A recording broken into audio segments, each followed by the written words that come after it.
crises environnementales. Et puis, pour finir, je vous présenterai la feuille de route de l'industrie cimentière française. Alors, le ciment et le béton.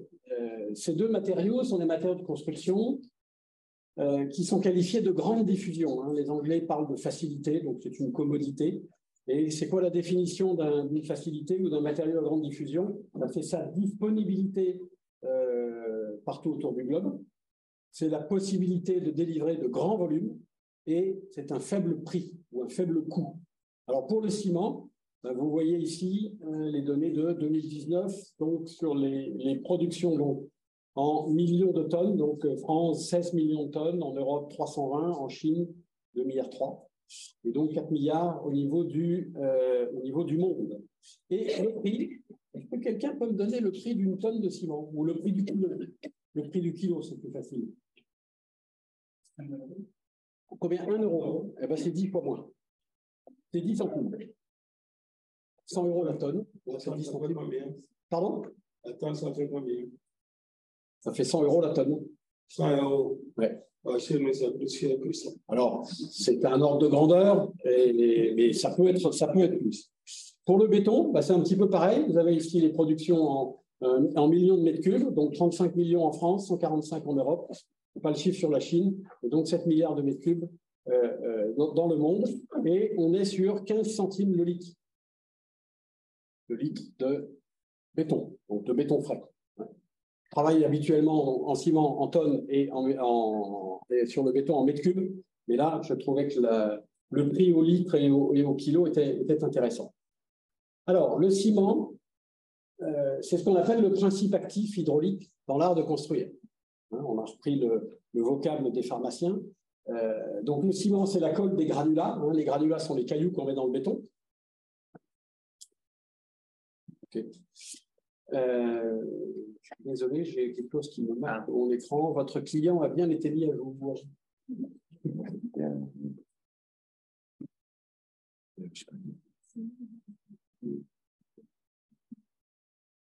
Ah, c'est la poêle.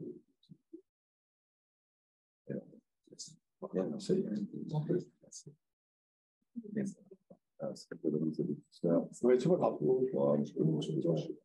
Voilà. Donc, le ciment, c'est la colle du granulat. Il est responsable de la durée du temps de prise. Il est responsable également des résistances mécaniques permettant l'art de construire.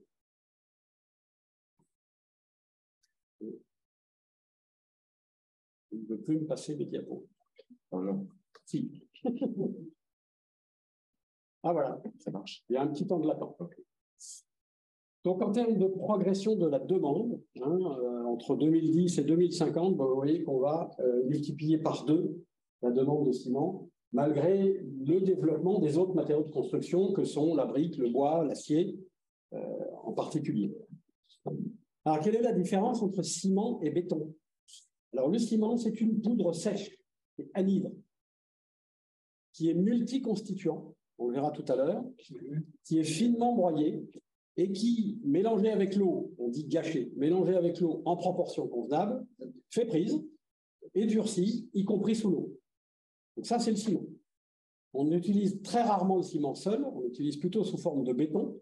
Et le béton, c'est donc un mélange intime, moyennant des moyens de malaxage, entre les granulats, c'est-à-dire les cailloux, le ciment, les adjuvants, qui permettent très souvent d'aider à la mise en place du béton, et de l'eau, et donc qui se met en place à l'état liquide, à l'état plastique, et qui fait prise et qui durcit. Pourquoi le béton durcit? Grâce à son contenu en ciment. Vous remplacez le ciment par de la terre, ça ne durcira jamais. Ça va juste sécher. Mais la prise du ciment n'est pas un séchage. C'est une réaction chimique avec l'eau. Alors, quelles sont les grandes caractéristiques de l'industrie cimentière? C'est à la fois extractive et transformative. Extraction, on a besoin d'au moins 2 carrières, une carrière de calcaire, une carrière d'argile, et on peut éventuellement compléter par des constituants complémentaires que sont la bauxite et l'oxyde de fer. En ce qui concerne les transformations, elles sont de plusieurs types. Il y a d'abord des transformations physiques avec des opérations de concassage puis de broyage pour obtenir ce qu'on appelle le cru de cimenterie. Et donc, le cru va être broyé, soit avec un broyeur horizontal à boulet, soit avec un broyeur vertical à galet. La technologie varie. Ensuite, il y a une transformation chimique et minéralogique qu'on appelle le pyroprocessing, donc la cuisson, en fait, dans des fours qui sont maintenant tous horizontaux, des fours rotatifs. Voilà. Et à l'issue de la cuisson, eh bien, ça donne un produit qui s'appelle le clinker. Et c'est lui le principe actif, en fait, hein, qui sera ensuite qui va être destiné à être broyé. Mais c'est le clinker qui est le principe actif, donc qui réagit chimiquement avec l'eau. Ensuite, on a une phase de refroidissement, parce que le clinker sort à une température de 1450 degrés.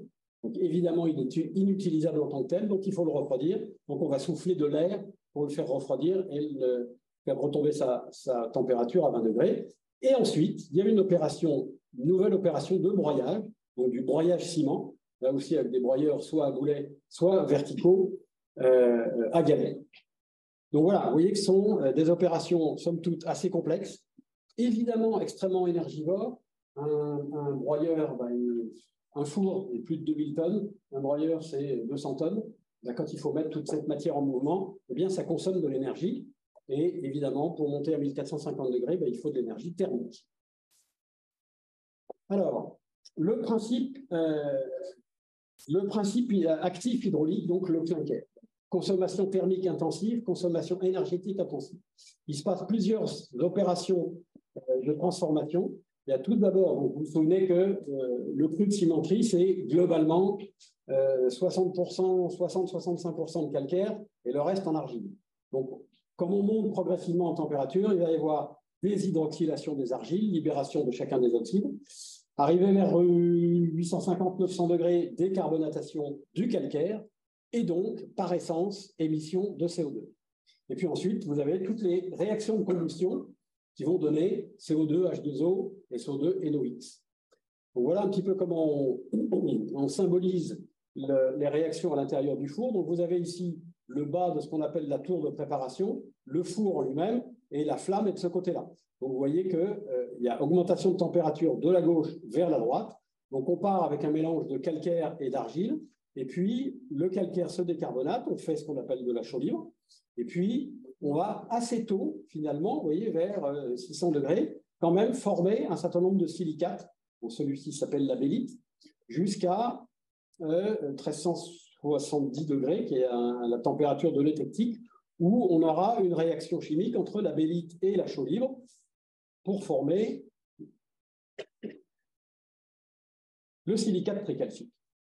Donc, globalement, une tonne de clinker, c'est 806 kg de CO2 émis, dont 40% sont liés à la combustion. On va brûler au départ des combustibles thermiques, mais des combustibles fossiles, mais vous verrez qu'on en brûle de moins en moins.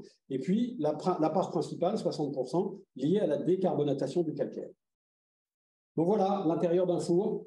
Donc vous avez ici ce qu'on appelle la tuyère, dans laquelle se passent les réactions de combustion, et vous avez la flamme qui va permettre de chauffer, et donc le four cylindrique, et vous avez ici ce qu'on appelle le talus, et vous noterez que le talus émet de la lumière, donc il est bien à une température supérieure à 850 degrés.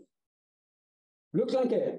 Alors, le clinker, donc le produit, le brut de cuisson, d'accord, sous forme de granules. Vous voyez la petite barre jaune ici, c'est un crayon de papier, donc ça fait une dizaine, une quinzaine de centimètres. Et donc, ce sont des granules d'aspect noir, rugueux, entre 5 mm et 5 cm de diamètre. Ce clinker, il est multiphasé.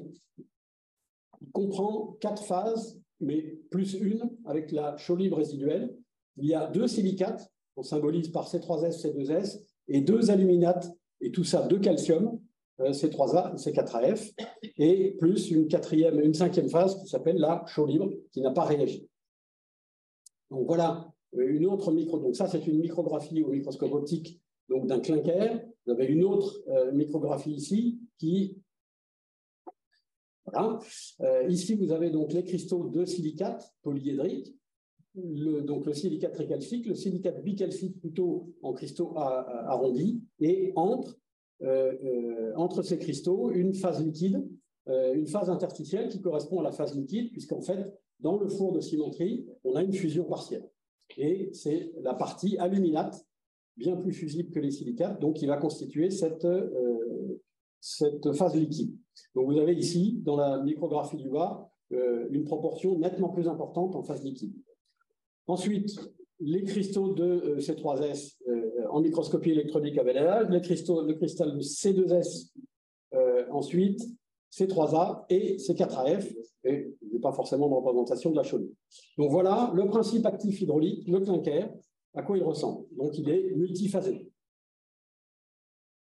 La chaîne de fabrication du clinker et du ciment, donc on part forcément au moins de 2 carrières, extraction, minage, concassage, mise en stock pour homogénéisation. La matière naturelle est forcément variable en chimie, donc on a besoin d'homogénéiser. Ensuite, une reprise, le broyage ici pour le cru.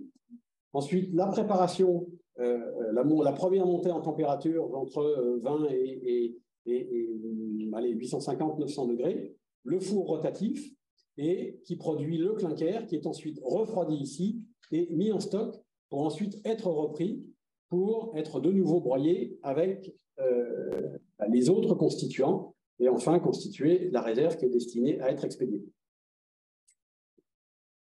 Alors, comment on fabrique le ciment? Le ciment le plus simple, il s'appelle le CEM1 ou ciment Portland. C'est du clinker et du gypse. Vous imaginez que le clinker portant l'essentiel de la charge en CO2, eh bien, on verra aussi tout à l'heure, cette qualité de ciment a une nette tendance à disparaître. Donc, on va mélanger du clinker avec d'autres constituants dits principaux autres que le clinker. Ces constituants peuvent être du calcaire, du laitier de haut fourneau, des cendres volantes, de la fumée de silice ou de la pouzzolane ou encore de l'argile calcinée. Et on mélange tout ça forcément avec du gypse en tant que régulateur de prise. Ça va ensuite au broyeur, ici un broyeur à boulet équipé d'un séparateur aérolique. Donc la matière rentre au début du broyeur. Ensuite, il faut imaginer que la matière, une fois qu'elle est broyée, elle va voler. En fait, il y a un courant d'air. Et donc, la matière est ensuite passe dans le séparateur aérolique.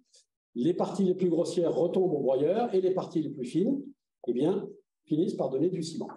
Alors, on va pouvoir combiner le clinker avec une ou deux, voire trois matières premières. C'est ce qu'on va voir tout de suite. Et tout ça, cette notion de composition du ciment, eh bien, ça donne la norme produit, la norme ciment, EN 197 partie 1. Alors, on ne va pas regarder ça en détail, mais je vais vous donner les grandes étapes. Donc, tout en haut, vous avez le ciment Portland. Ensuite, vous avez les ciments dits composés avec du clinker et du calcaire, ou du clinker et du laitier, ou du clinker et des cendres volantes, mais dans tous les cas, avec présence de gypse. On a d'autres qualités de ciment, qui sont des ciments dits de haut fourneau, où on fait un composé binaire entre le clinker et le laitier de haut fourneau, avec des taux évidemment croissants en laitier de haut fourneau. On a des ciments pouzzolaniques qui permettent d'associer du clinker et de la pouzzolane naturelle ou artificielle. Et enfin, des ciments composés qui contiennent un mélange de clinker plus laitier plus sang. Donc voilà où on en était en 2015. Et puis depuis, en fait, il y a eu la fameuse crise environnementale qui avait pourtant été annoncée depuis longtemps, depuis le rapport Brundtland en 87, donc qui associait les différents champs de développement économique, de progrès social et de responsabilité environnementale, avec des sous-champs à la croisée aux interactions de ces champs principaux et menant au développement durable. Alors, il y a eu un certain nombre d'initiatives qui ont mené la restructuration de différentes industries, y compris la nôtre, pour la préservation des ressources, la minimisation de l'empreinte environnementale et la haute efficacité des constructions, aussi bien en chauffage qu'en isolation thermique.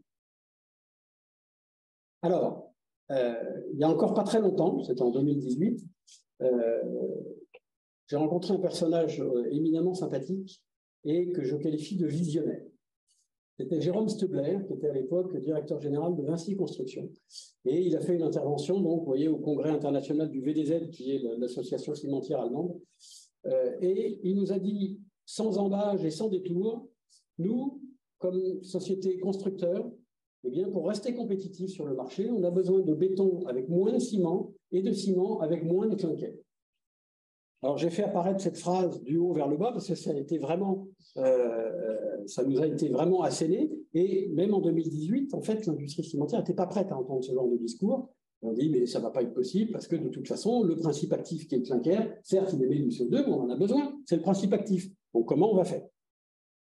Alors après, il y a un deuxième personnage que j'ai trouvé intéressant aussi, parce qu'il y a eu une question fondamentale. La crise environnementale s'est structurée et on nous a dit, c'est 2050. Alors moi, la question que je pose, c'est 2050, il y a une urgence climatique. 2050, ça paraît loin, mais pourquoi il y a 2050? Est-ce qu'il y a une raison? Alors j'ai un petit peu cherché, et puis il y a ce monsieur-là, donc Jean-Marc Jancovici, qui a fait un exposé à l'école des ingénieurs de la ville de Paris que j'ai trouvé très intéressant, et donc qui donne la modélisation du climat avec différents scénarios depuis 1850 jusqu'à une projection vers 2100. Alors vous voyez qu'il y a deux parties dans ce diagramme. Il y a la partie de gauche, donc 1850, 2001, 2, 3, donc 10, 20, 30, non, 2, 3, voilà, qui est en fait les mesures d'élévation de température et leur moyenne mobile. Et puis après, il y a différents scénarios, différentes courbes de couleurs qui correspondent aux différents scénarios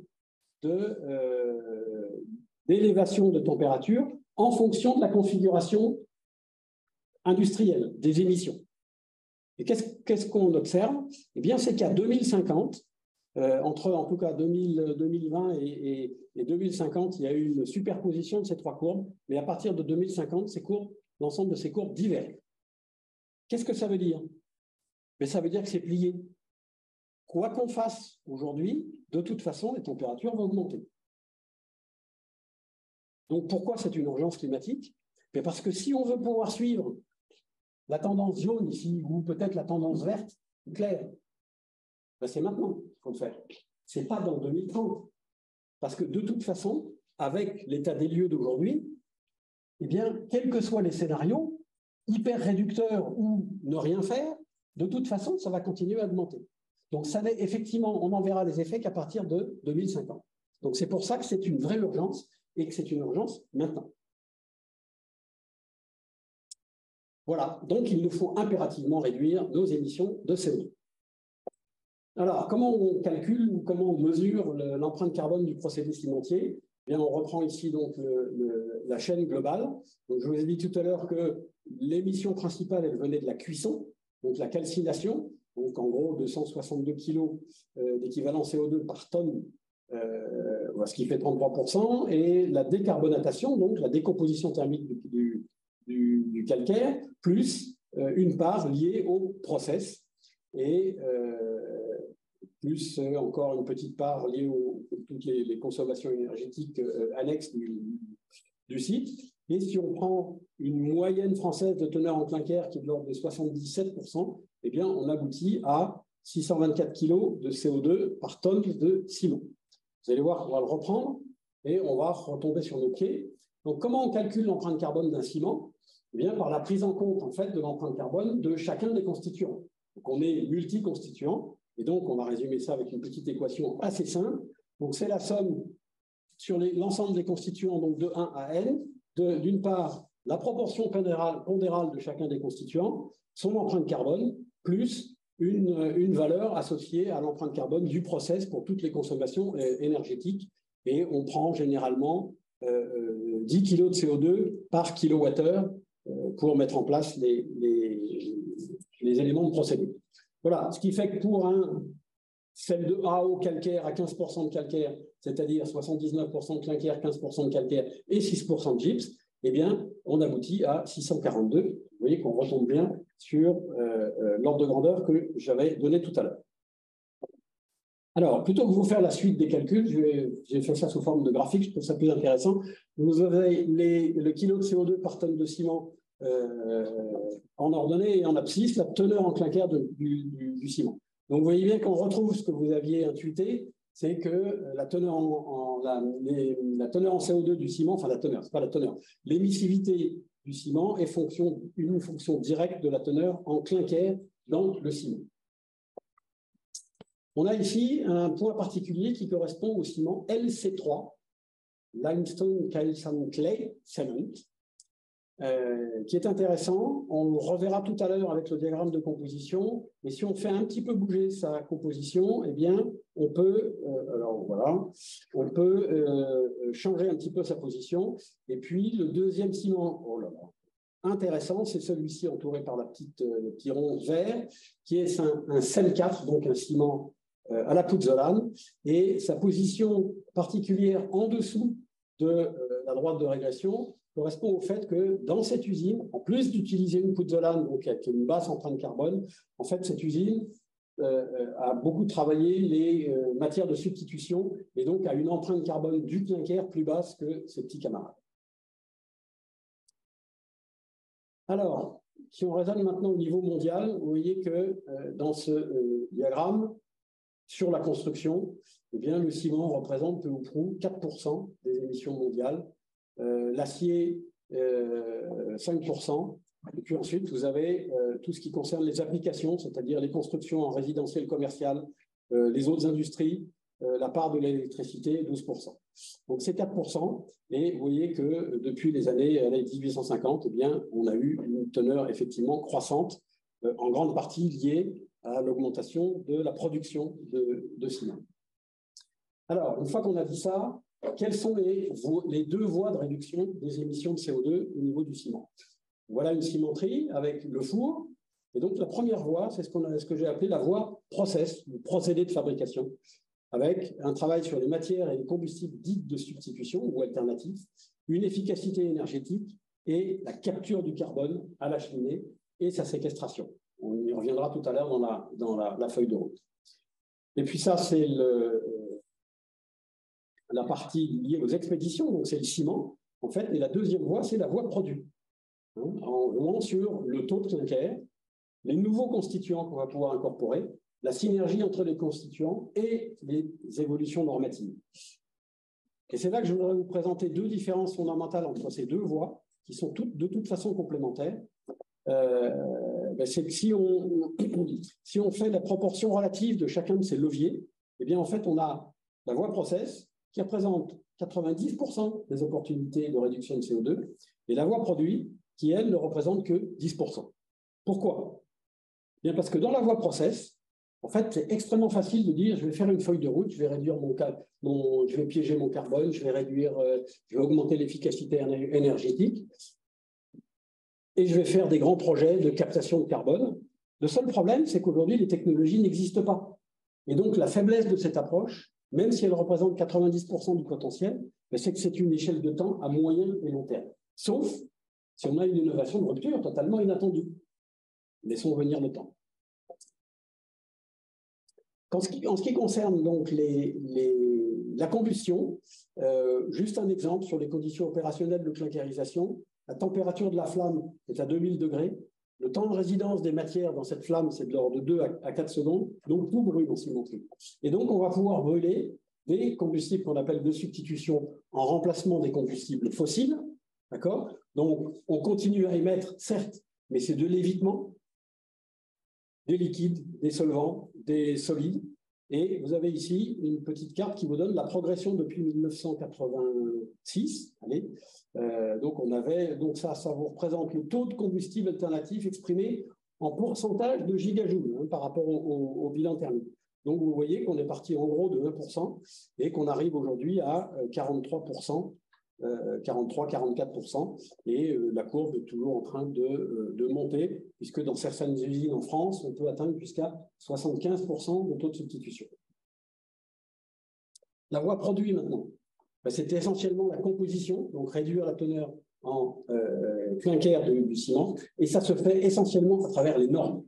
Donc la norme produit dont je parlais tout à l'heure dans le tableau qui s'appelle la 197 partie 1, depuis 2022, nous avons une nouvelle norme qui s'appelle la norme 197 partie 5.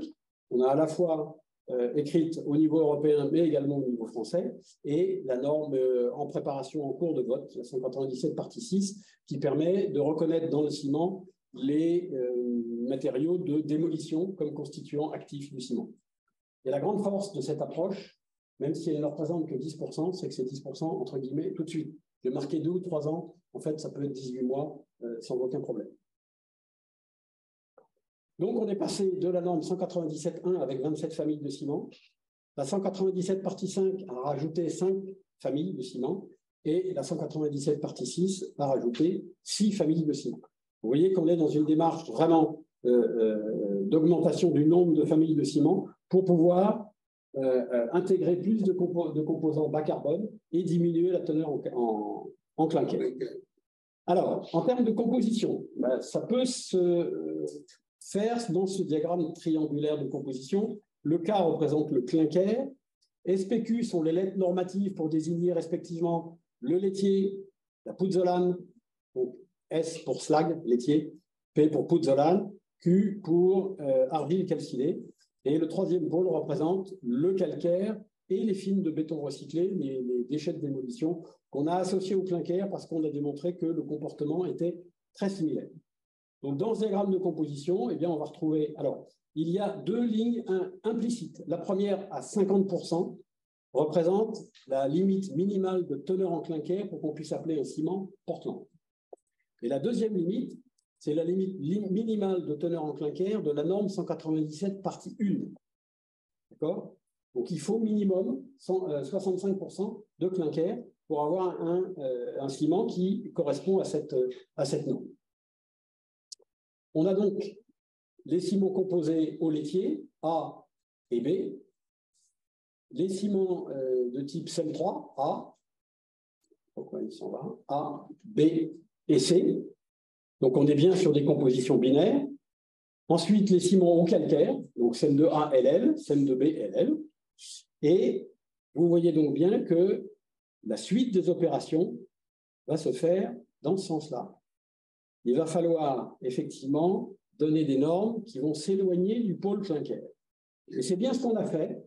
Avec les ciments de la norme 197.5, on a comblé l'espace entre 65 et 50% de clinker, et on a comblé également l'espace, une partie de l'espace, entre 65 et 35% de clinker.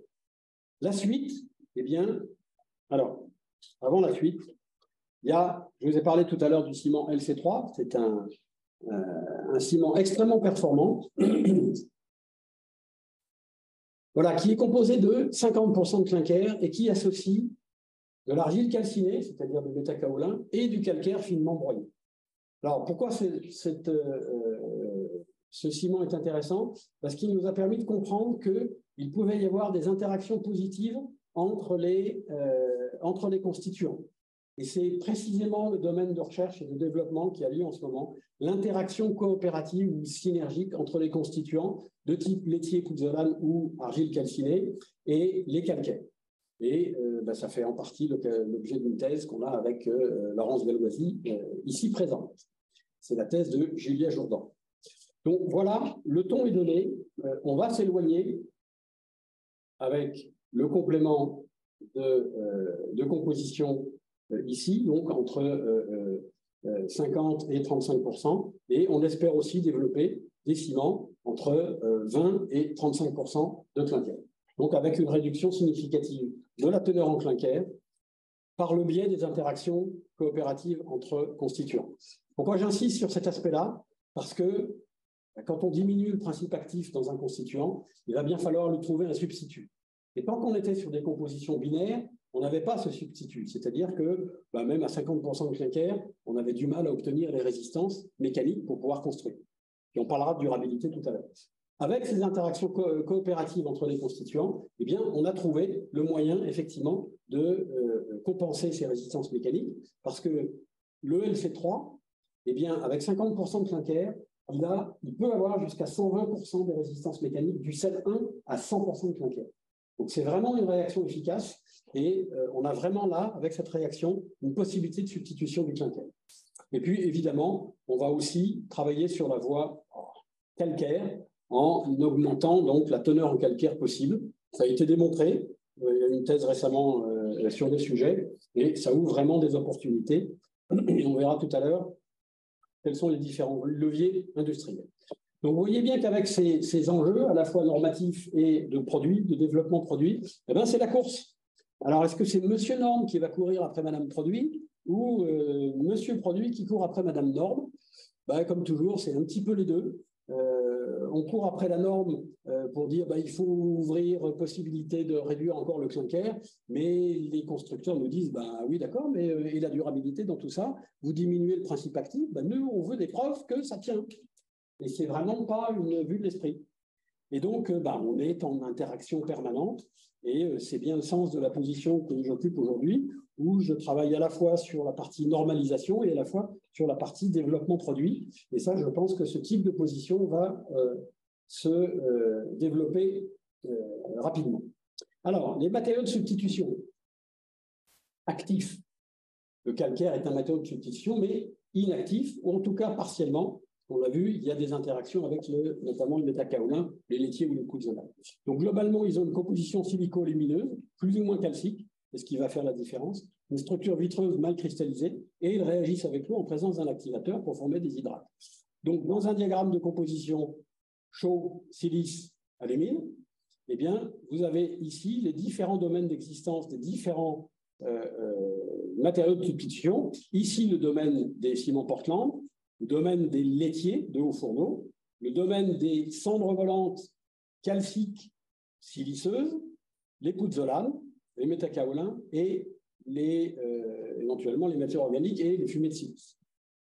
Alors, on va regarder un petit peu les laitiers. Donc, la structure globale,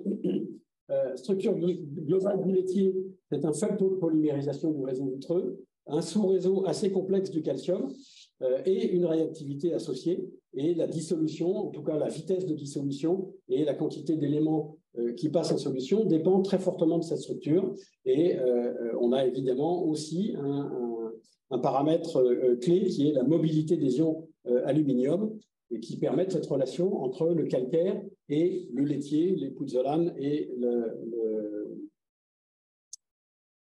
les argiles calcinées. Donc voilà, la structure du laitier, la structure du verre, parce que le laitier est un verre, la structure du verre est absolument importante, et on a étudié en particulier la structure locale, l'environnement local autour du titane, qui se comporte comme un agent quelque part polymérisateur, ou en tout cas qui renforce la solidité des liaisons, et donc qui agit contre la réactivité du laitier. Alors, les argiles calcinées, donc ici, à partir d'une structure de type kaolinite, eh bien, il y a une calcination qui provoque un désordre structurel et qui va induire une réactivité. On est en train de travailler dessus avec Laurence et avec Julia pour déterminer quelle est la position structurale de l'aluminium qui va rendre compte de cette réactivité particulière. Et donc, vous voyez ici qu'a priori, on a quelques bonnes indications pour penser que l'aluminium aux coordonnées 5 pour être représentatif de la réactivité. Et puis, on étudie également l'interaction entre l'aluminium et le carbonate de calcium. Carbonate de calcium qui est en principe insoluble, en tout cas à pH neutre, et qui est suffisamment soluble à pH basique, puisque dans les ciments, on est à pH 13 ou 14, pour pouvoir mettre à disposition du calcium et des carbonates qui vont pouvoir se combiner. Et enfin, les pouzzolanes naturelles.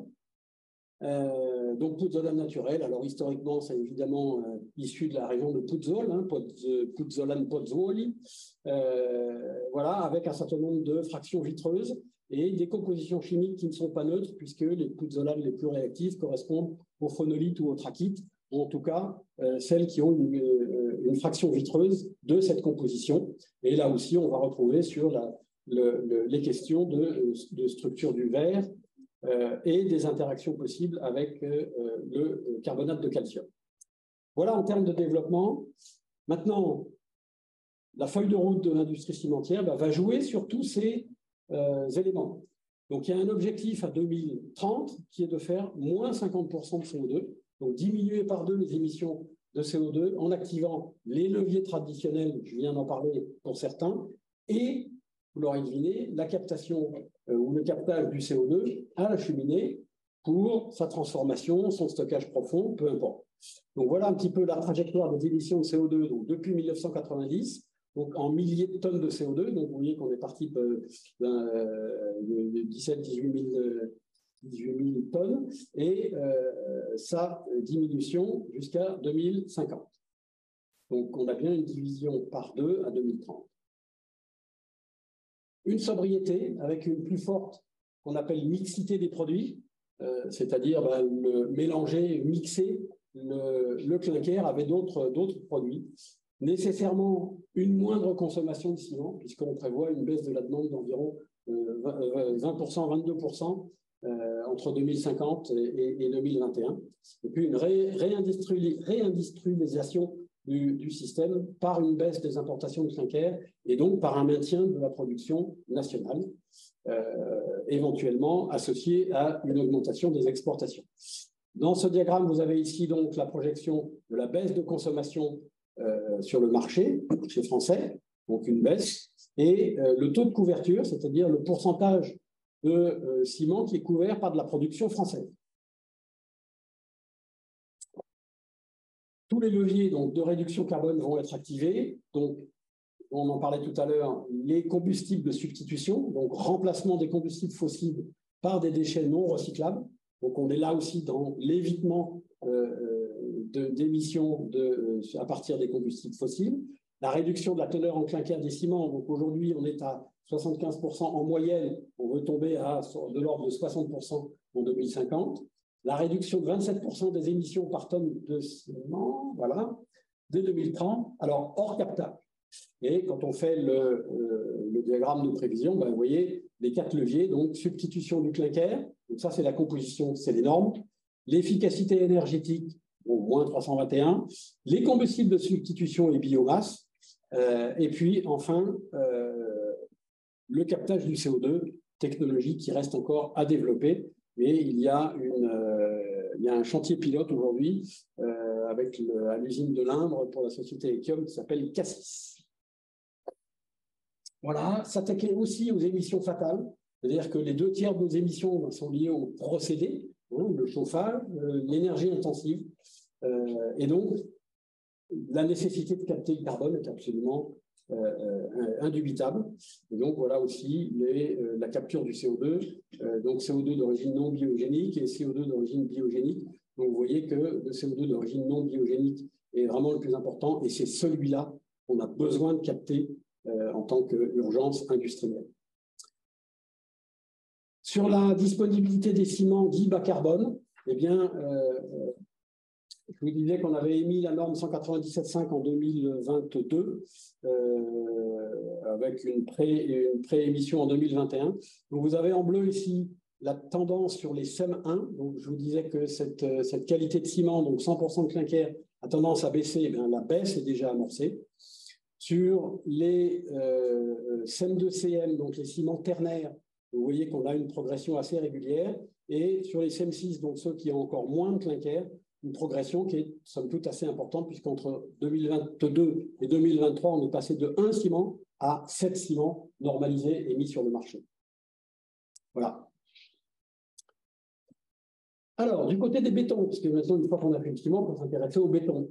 Et c'est ce que j'ai appelé la durabilité en partage. Parce qu'on va pouvoir combiner la formulation des bétons. Donc, vous avez ici la relation entre la surface spécifique des différents matériaux et leur taille des particules. Il est bien évident que nous, on va jouer sur cette partie la plus fine. Vous voyez les cendres valantes, les filaires minéraux, les ciments, les métacaolins, les fumées de silice et les silices précipités. Et donc, en jouant sur ces matériaux, soit à travers le ciment, soit directement à travers la formulation du béton, on va pouvoir jouer sur la réduction du clinker et des interactions entre les constituants. Sur les parties la plus grossières, vous avez les granulats. Et là, on va pouvoir, parce que c'est déjà rentré dans les normes et dans les prescriptions, possibilité d'utiliser le béton recyclé comme granulat pour éviter d'utiliser de la matière première primaire. Et enfin, sur les propriétés d'usage, eh bien, on a la possibilité de réduire la quantité d'eau pour faire en sorte que le béton puisse être mis en œuvre. Et pour ça, on a besoin de l'adjuvantation.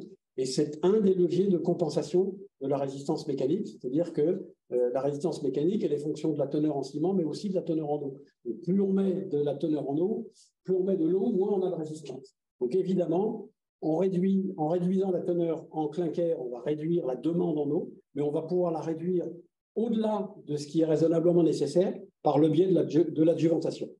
Et la question de la durabilité, ben, elle se pose. Alors, on a deux types d'essais de durabilité. On a ceux qui sont liés à la corrosion des armatures. On ne fait quasiment plus de béton sans faire du béton armé. Et donc là, on a besoin de protéger les armatures pour éviter leur corrosion. Et donc, on a notamment la résistance à la carbonatation naturelle. Le béton se carbonate, il capte le CO2 atmosphérique, la pénétration des chlorures. Et puis ensuite, on a une autre catégorie de durabilité, d'essais de durabilité qui correspondent à la durabilité, je dirais, intrinsèque du ciment ou du béton, mais qui vont avoir pour conséquence de créer des fissures et qui vont elles-mêmes générer la corrosion des armatures. Et je veux parler ici des notions des effets du gel, que ce soit en gel interne ou en écaillage, les réactions de gonflement interne et puis les attaques chimiques. Donc il y a plusieurs sociétés savantes qui se sont intéressées à ça. L'Association française de génie civil, l'ATIL, donc en fait le syndicat français de l'industrie cimentière, le laboratoire central des ponts et chaussées, je dirais aujourd'hui l'IFSTAR, ou l'université Gustave Eiffel, et puis une société qui s'appelle l'IREX, qui est l'Institut de recherche expérimentale en génie civil, qui vient de terminer une approche performantielle de la durabilité des bétons. On va revenir 30 secondes au ciment et j'en finirai par là. Les constats, c'est que les essais de durabilité sur béton sont extrêmement longs, extrêmement coûteux. Ça peut faire 18 mois, ça peut faire 2 ans, ça peut faire 3 ans, l'essai de durabilité. Donc, on ne va pas pouvoir tester toutes les combinaisons, ce n'est pas possible. La composition des ciments, elle sera toujours maîtrisée, mais le traçage des constituants va devenir complexe. En plus des matériaux que j'ai cités, on pourrait imaginer d'autres types de laitiers. On pourrait imaginer du verre recyclé, ce que vous mettez dans les bacs de recyclage, et tout ça, on va pouvoir en faire du ciment. Une thèse qui va démarrer également avec Laurence. Et multiplier quasiment les matériaux, je dirais presque à l'infini, pour autant qu'ils soient de composition silico-alumineuse, qu'ils aient une structure vitreuse. Mais d'un point de vue analytique, normativement, on a besoin de contrôler la composition. Bien plus on va rajouter des matériaux dont la composition va être proche des matériaux précédents ou même de celle du clinker, analytiquement, on a un problème. Et donc, pourquoi ne pas piloter la performance du ciment, non plus avec la composition, mais simplement avec la durabilité. Et là, il y a un comité technique de la RILEM qui s'appelle PHC, donc Performance Testing on Hydraulic Cements, qui vient de démarrer. J'en suis le coprésident parce que je crois vraiment à cette voie-là de pouvoir piloter la performance, non plus à travers la composition, que l'on pourra, ça va devenir l'affaire du cimentier, à travers ses moyens de dosage, qui pourra donner des preuves de la composition, que la composition annoncée est bien la composition réelle. Mais ce qui intéresse les constructeurs, c'est évidemment la performance. Voilà.